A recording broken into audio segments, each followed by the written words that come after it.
And one of the hardest things in everyone's life is to find where you're really gifted and make your biggest impact. And some people do that, and some people have an extraordinary impact. So I don't worry too much about the fact I'm not great at certain things and focus on what I'm good at. One might look at evolution as a series of small little mutations, and most of them, don't do too much.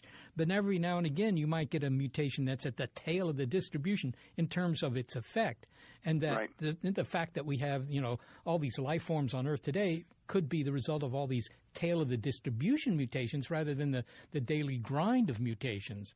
Right. That's very much, in fact, what has become the prevailing theme in evolutionary theory over the last 20 years or so is what's called evolutionary development, or EVO-DEVO is the shorthand that people in the field use. And the idea is that what we learned is that so much of what happens in evolution is not controlled by the small changes in genes, but controlled by just a few genes that have a powerful effect as a switch or a regulator. And they're now known as homeotic genes or homeobox genes.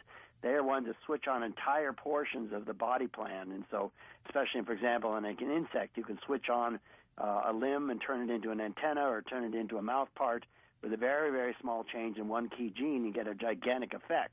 And people are realizing that they can make, quite dramatic changes in body plan just by doing very small switches in these controlling or regulatory genes.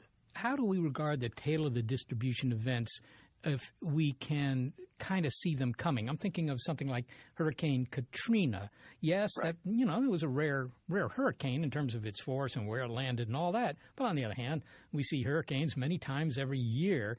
Is that still a tail of the distribution event, or is that, looking at Katrina was actually not even that big, and only ended up being a magnitude 3 on a scale of 5.